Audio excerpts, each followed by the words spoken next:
Hey there guys, this is Valda and I'm just going to talk about some speculation that I've just seen on the WoW Reddit. I can't help but do this. I think it's because we're getting hyped up for BlizzCon and the announcement of a new expansion. So I like to discuss all of the speculation and the potential leaks and stuff that we've seen because I think it's nice to get ready for new information and to think about the future of World of Warcraft, especially when the game's in the state it is in right now. Now, I'm going to be releasing two videos today. This is the first one, and it's going to be essentially a bit of a free-form discussion, just commenting on this leak, this speculation that I've seen here. And it's not going to be edited, it's just going to be me discussing this free-form, right? And the next video is going to be me discussing what I would actually want to see happen with the game in the next expansion, and that's going to be discussing the sorts of features and the design direction I'd like to see the game go in the next expansion.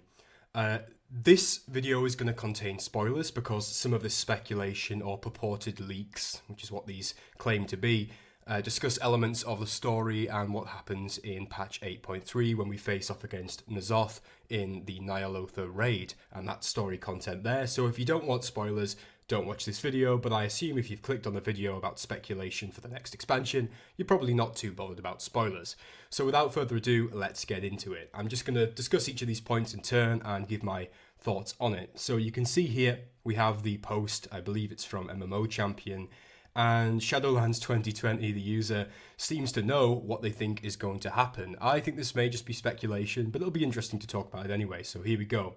I hope you've had your fun. It's time to reveal the truth. WoW 9.0 Shadowlands. The story. We will use the re-origination on N'Zoth, but it will not kill him. The plan is to use the Blade of the Black Empire to seal him away, but Sylvanas interrupts. She kills N'Zoth with the same attack used on Saurfang and claims his soul for her master, Muezala.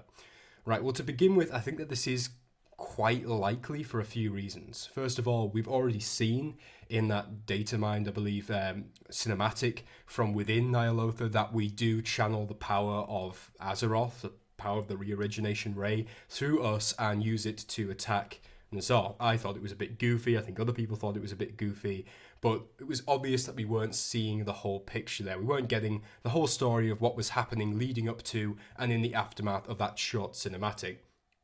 I like the idea of us using this power on N'Zoth, but not being able to defeat him with it. Either he just absorbs the power, or it's all been a trick and the power actually, enhances his strength, or it simply just isn't enough to defeat the full power of an old god, because let's be honest, at the end of the day, this should be one of the most deadly foes we could possibly face.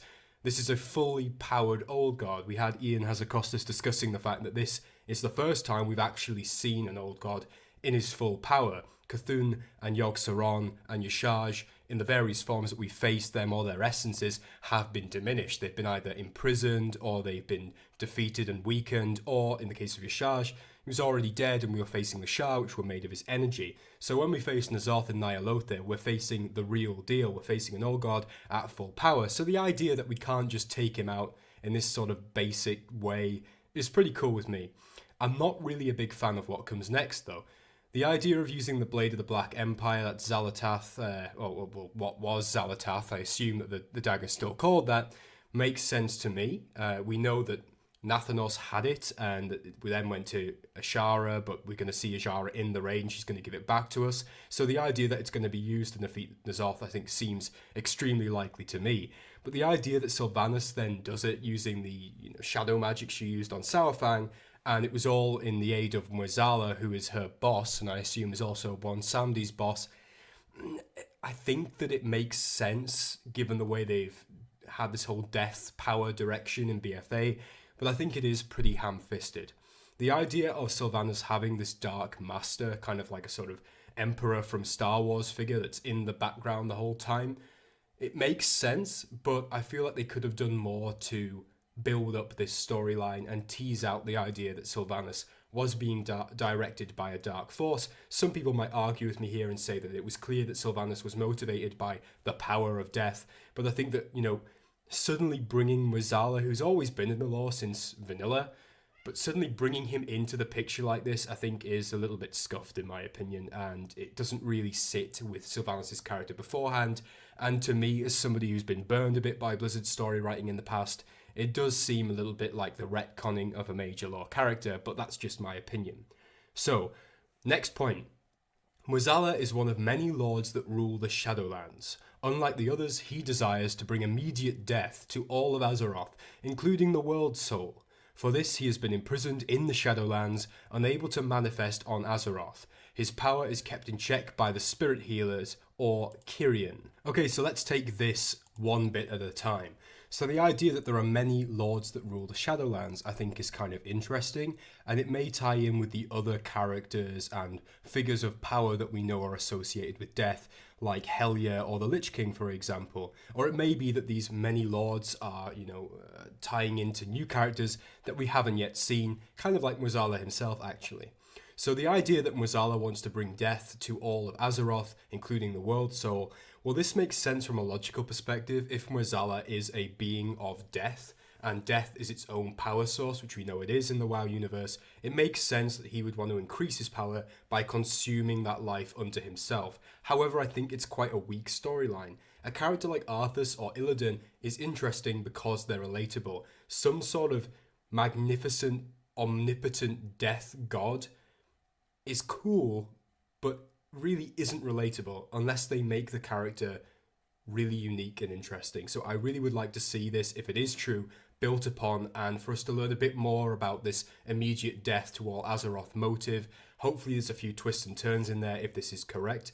I definitely think that Murzala will feature in the next expansion, even if this speculation is just BS.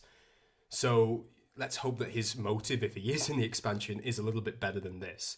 So he's been imprisoned in the Shadowlands. One can only speculate that this must have been done by the Titans, which again makes me think that Murzala should have been mentioned a bit more in Legion or earlier expansions.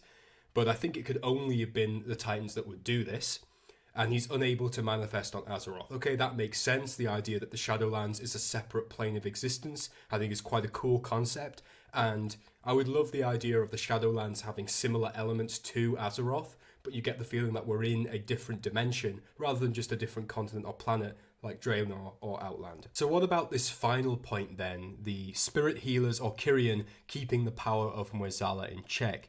Well, it makes sense, and actually I think that if this is correct, it does have etymological sense as well, in that the word Kyrian shares similarities with the word Valkyr, and we know that the Valkyr have power over raising the dead, and they are extremely powerful, and they were the key to the power of the Lich King, and also the key to the power of Sylvanas when she was raising new Forsaken from Cataclysm onwards.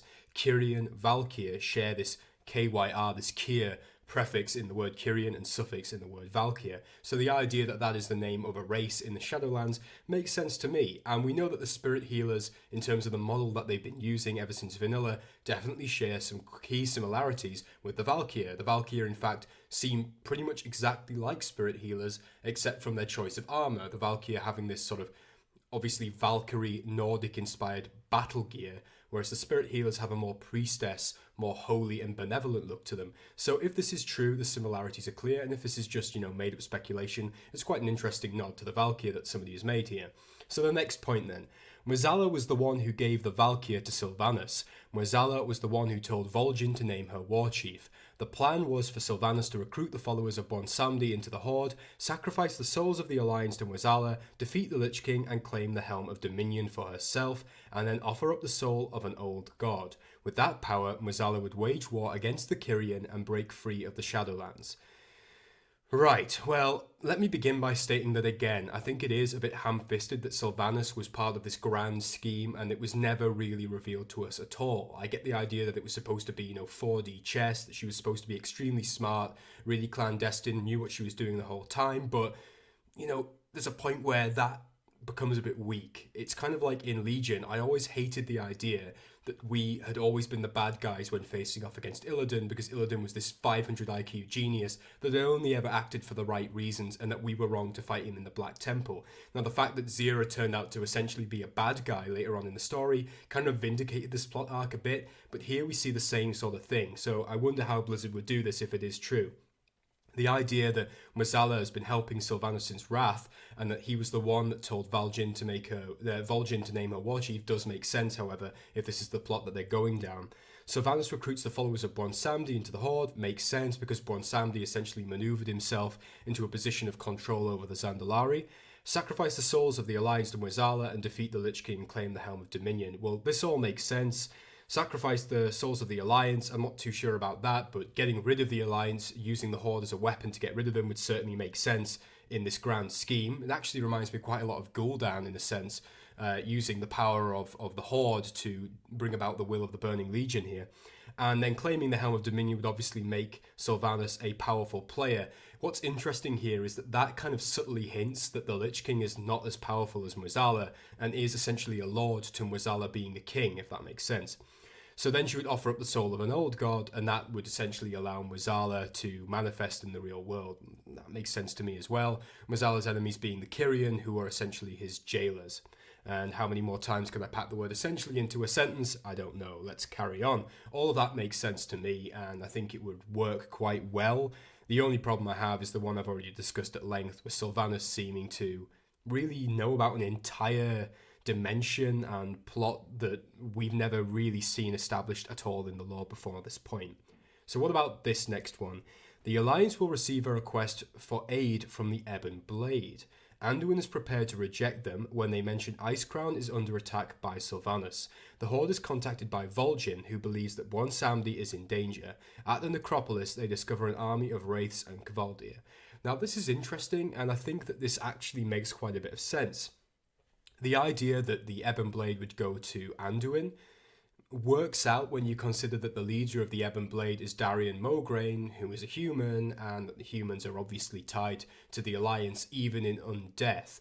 And clearly, Blizzard, thinking about balance, was wanting to have one death-related character contact the Alliance here, and one death-related character contact the Horde, and obviously Vol'jin would be the one for the Horde, so it makes sense to have it that Darian would contact the Alliance. This works quite well when you consider that it has been data mined that there is a conversation between the Lich King, so Bolvar, and Darian coming up in the future of World of Warcraft. Is this a point where the Lich King informs Darian that Sylvanas has attacked him, maybe something we see in the cutscene, and then Darian gets in touch with the Alliance to get their help to free Icecrown from Sylvanas' assault? That certainly gives us some information that could pertain to the cinematic, and I think that these speculations seem a little bit more likely when we take into account the other info that we already have. However, it could just be that Shadowlands 2020 is pretty damn smart and has taken into account all of the other information that we've had released to us by this point. So, the Horde is contacted by Vol'jin, who believes that Bronsamdi is in danger. At the necropolis, they discover an army of wraiths and Kvaldir. The problem I've got with this is I don't understand why Bronsamdi would be in danger. I do get the feeling that Bronsamdi is a bit of a Machiavellian character who's out for his own good.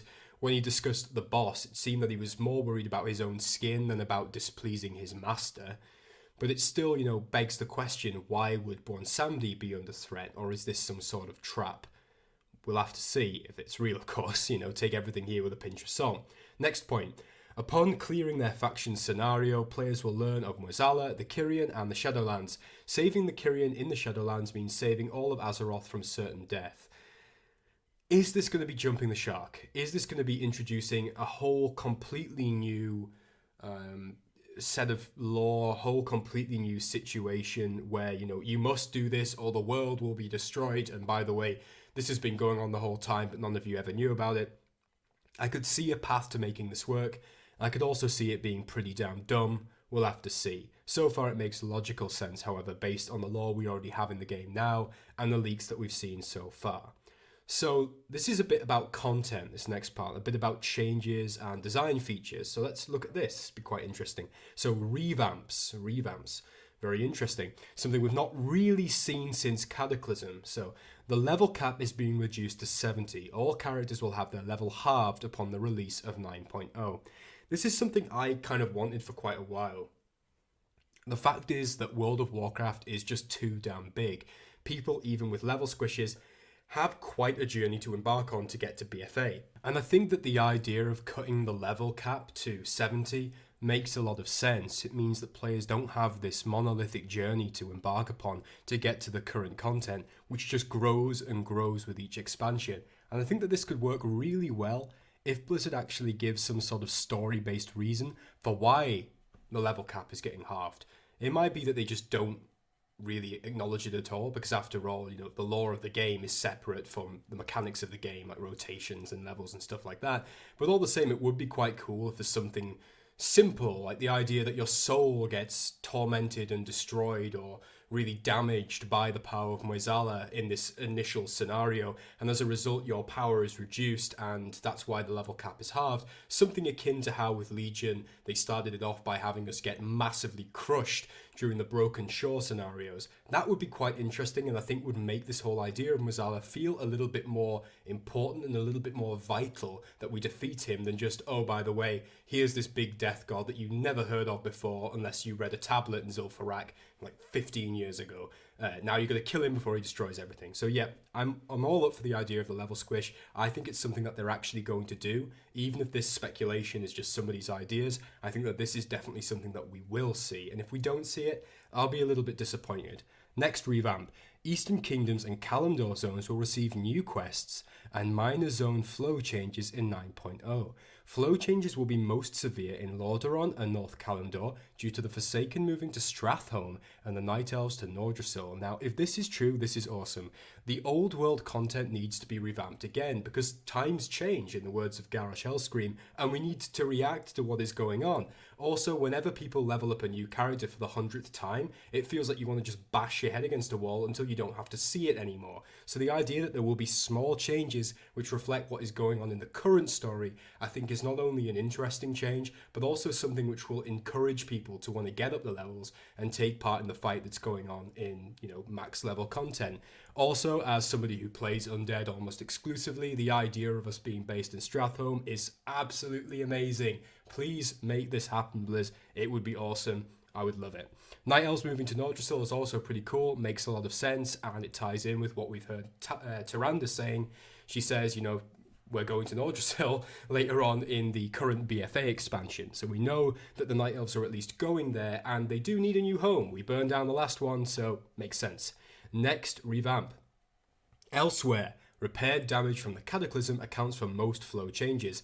Westfall's tornado is gone, creating a mining boom. The Horde has built a bridge to reunite the Barons, and the gates to Mulgore are reopened. The Twilight Hammer camps are all removed.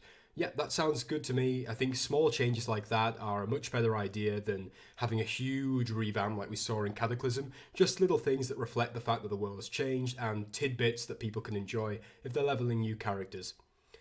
The idea of the Twilight Hammer camps being removed also makes a lot of sense, because I assume that at least for now, the idea is that the old gods have been wiped off the face of the earth. And I think that really, if we're to face the power of Shadow again, it's going to be the Void rather than their subjects on Azeroth, i.e. the old gods.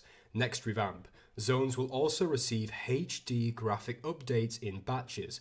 Northern Kalimdor and Lordaeron will be in 9.0, Stormwind and Central Kalimdor are in 9.1, Dunmorrow and Southern Kalimdor are in 9.2, and Quel'Thalas and Azure Mist are in 9.3. Quel'Thalas and Azure Mist will also be updated for flight at that time, but will remain in separate world servers. I'm not as interested in these cosmetic changes as a lot of the other players are. I'd rather they fix the mechanical side of the game, the actual gameplay itself, which I think has been pretty dodgy for a long time, but I do know that a lot of people are crying out for some much needed TLC when it comes to the graphics of the game. If you go on the WoW Reddit, as much as I find it a bit irritating, a lot of the posts are about things like the skyboxes being the same quality as games that came out in the 90s, and that's a valid point, so hopefully this will appease some people if it is true, and I hope it is for their sakes. Next revamp then. Classes are being revamped with a focus on class identity. What skills do all specs share? New abilities will be added that fit that concept. Passive abilities are returning, and talent trees will remain in their current size. The goal is you never go more than a couple of levels without getting something new. Well, this is quite welcome. This seems like something that a lot of players have been looking forward to. That description sounds interesting, but until we know if it's real and until we know more specifics, it's hard to tell whether or not that's anything other than a soundbite, but sounds promising. So what about Shadowlands and its systems? 4 zones at launch, 8 dungeons at launch, and 1 raid. The dungeons will be 4 for leveling, 2 at endgame, and 2 new dungeons in the old world. I like the sound of that. 4 new zones to me sounds like quite a lot. It sounds like enough, I was going to say. I'm trying to think back, and let's just think about the amount of zones that we got in different expansions. So BC and Wrath, I wouldn't necessarily want to get into because I feel that's a different era of the game. Let's think about, say, Cataclysm. What did we get in Cataclysm? Well, at max level, and that's obviously not taking into account all of the revamped zones, which is an absolutely titanic effort by Blizz, by the way, we got Hyjal, we got Deep Home, we got Vajir, we got Uldum, and we got Twilight Highlands. So that was 5 zones.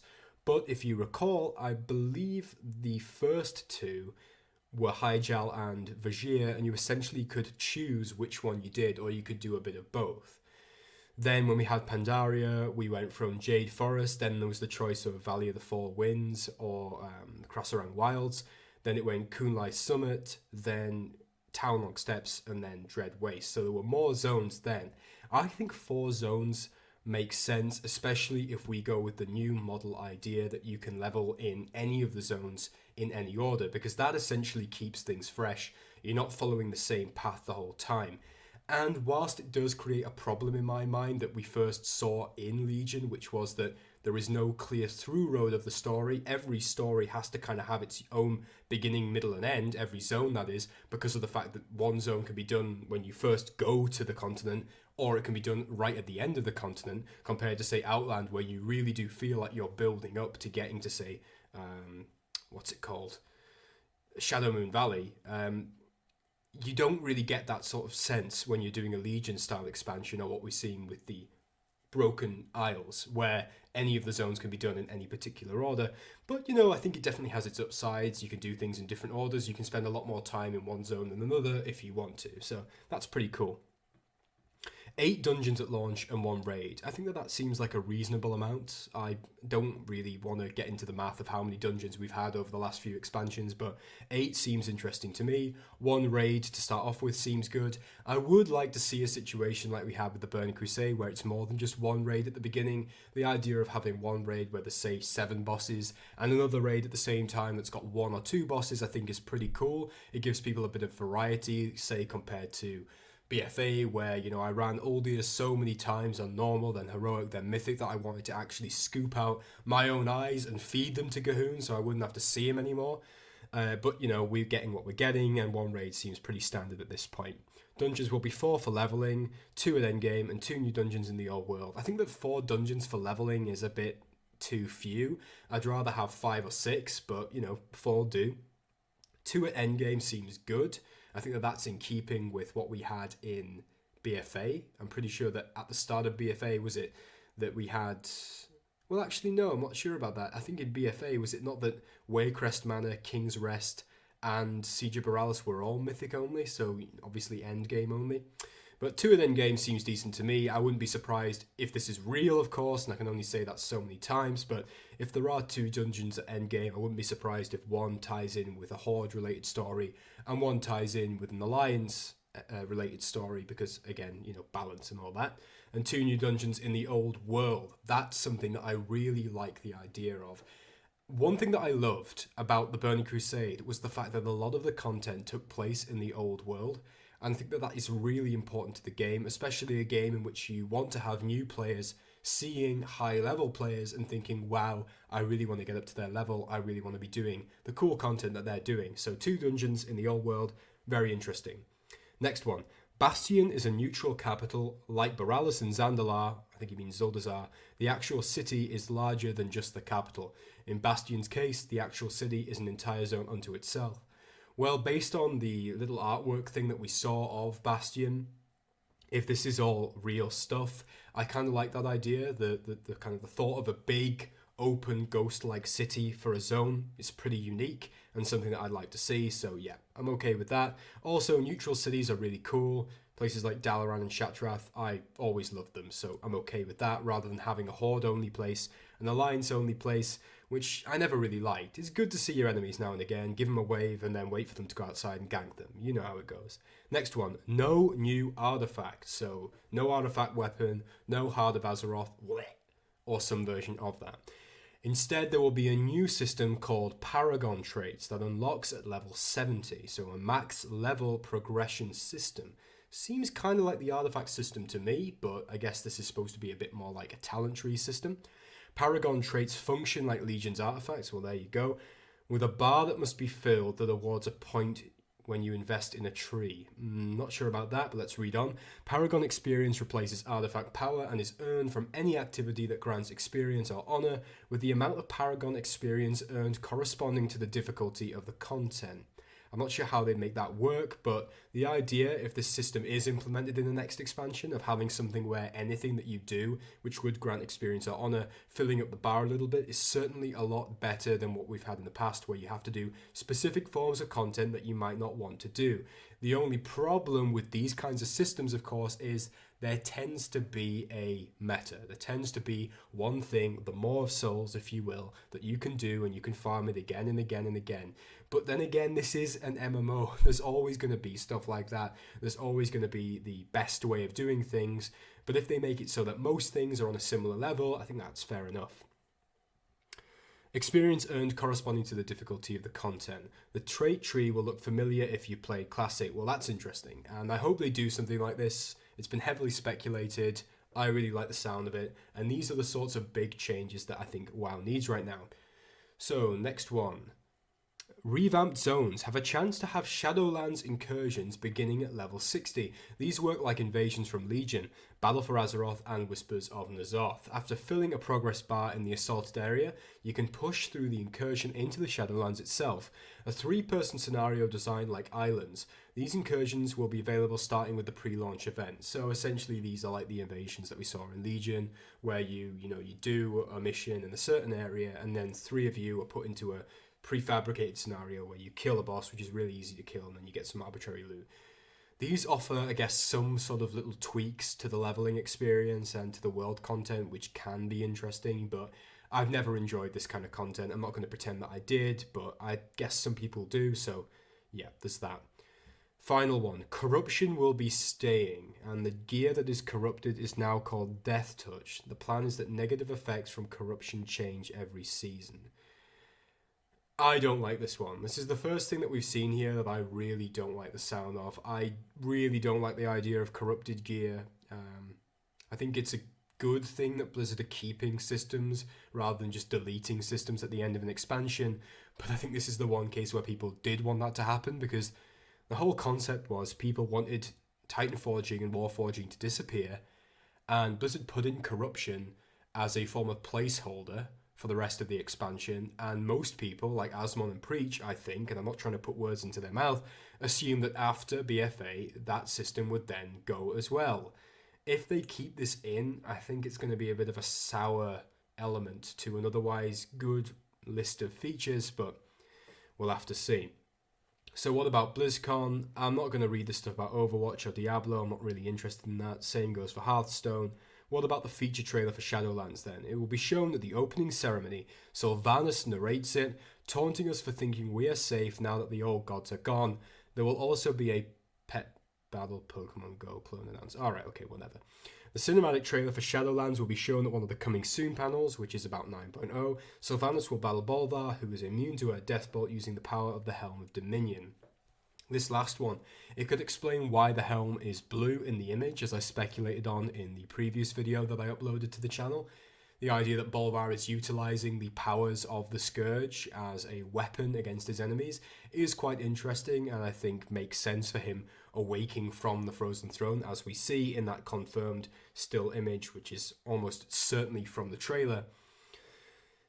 I don't really like this 180 that Sylvanas has taken. I know that you had, Alex Frasiabi stating that he's been writing Sylvanas since 2006 and she's always been like this, but I just don't buy it. I really don't buy it. It feels like a total retcon. I think a lot of people feel the same. I think in the end it will come down to how Blizzard deals with it. If it allows them to develop a more interesting story and setting and set of characters, that's fine, but at the end of the day they should be very careful, because Sylvanas, more so than Bolvar, more so than Anduin, more so even than Thrall at this point I would say, is one of their most beloved characters. I personally don't really care that much about Sylvanas, but a lot of people really do. A lot of people really care about Sylvanas, and she is one of the oldest characters, one of the oldest main characters still in the game, so they should be very careful.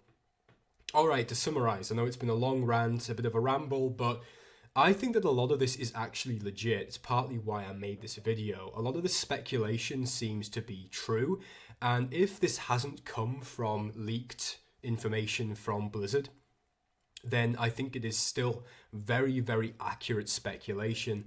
And a lot of these features, like the level squish, the idea of some level of revamped content, we will see. The story elements also make logical sense. I wouldn't say that all of them are good plot points, but at the end of the day, I don't think Blizzard is that good at writing, to be honest with you. I like the idea of there being some big feature changes, such as the level squish, the idea of a paragon system and stuff like that. Whether it fits the bill, whether these things are in the expansion, we'll have to see. I would invite you to look at the video I'm going to upload next, which is going to be a discussion of what I would personally like to see in the next expansion, and hopefully we'll see some of these points in it. I definitely think that this has made me more excited for the reveal rather than less excited. And to summarize, if all of these speculated points that I've just discussed are the features and story points of the next expansion, I think it could be looking pretty good. Certainly better than BFA, though, let's be honest, that's hardly a particularly great thing to hear said, right? Well, anyway, guys, I hope you enjoyed that bit of a rant, bit of a ramble. I always enjoy these lore and design point speculation type talks, and I hope you do too. Stay tuned for the next video. My name is Valda, and I will see you then. Bye-bye.